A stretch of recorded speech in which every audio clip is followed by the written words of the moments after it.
Shalom wanita Indonesia yang diberkati oleh Tuhan. Give up, no way. Itu tema yang akan saya sampaikan pada saat ini. Hari-hari ini entah kita orang muda, entah kita orang tua, entah kita orang yang sudah lanjut usia, seringkali penyakit yang namanya give up atau menyerah itu menghantui atau mungkin menguasai kehidupan kita. Tetapi hari ini seperti yang saya katakan tadi, give up, no way.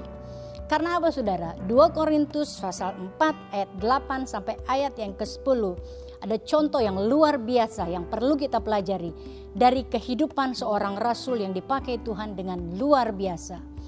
Rasul Paulus memberikan contoh yang benar-benar perlu untuk kita contohi. Menghadapi kehidupan ini, perjalanan kehidupan ini, kita pasti akan mengalami apa yang dinamakan dengan ujian, dengan lembah. Dan seringkali ujian kita itu adalah ujian yang berjudul ujian dalam keluarga, atau ujian dalam finansial, atau ujian di dalam hubungan kita. Entah itu hubungan dengan suami, istri, anak, orang tua, keluarga, ataupun teman. Tetap saja selama kita hidup kita akan tetap menghadapi apa yang dinamakan dengan ujian. Tetapi dengar baik-baik, jangan buru-buru menyerah. Karena apa? Rasul Paulus memberikan contoh bagi saya dan saudara dalam 2 Korintus pasal yang keempat ayat 8 sampai ayat yang ke-10. Rasul Paulus dan jemaat yang digembalakan oleh Rasul Paulus pada waktu itu menghadapi persoalan yang bertubi-tubi. Dan persoalan yang mereka hadapi adalah bukan persoalan yang main-main loh. Karena persoalan yang mereka hadapi adalah persoalan di mana mereka terus-menerus diserahkan kepada maut. Saudara bisa bayangin, persoalan mereka adalah mereka berulang-ulang kali diserahkan kepada maut. Ini berbicara tentang ujian yang luar biasa. Tetapi wanita Indonesia, siapapun engkau yang menyaksikan siaran ini, kalau engkau mau belajar dari kehidupan Rasul Paulus untuk tidak cepat-cepat menyerah, untuk tidak cepat-cepat mengangkat tangan, menandakan bahwa kita tidak sanggup lagi.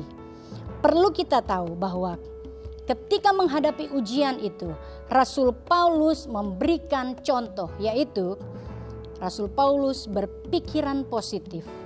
Menghadapi ujian, menghadapi maut, Rasul Paulus bersikap positif. Menghadapi ujian, menghadapi persoalan yang bertubi-tubi, Rasul Paulus bertutur kata yang positif. Dan semua dilakukan di atas dasar Amsal 4 ayat 23. Jagalah hatimu dengan segala kewaspadaan, karena dari situlah, dari dalam hati kita lah akan terpancar kehidupan kita. Kalau kita mau jaga hati kita, maka otomatis pikiran kita akan terjaga. Tindakan kita akan terjaga. Menghadapi ujian, menghadapi persoalan, kita tidak buru-buru menyerah. Kita tidak buru-buru untuk give up.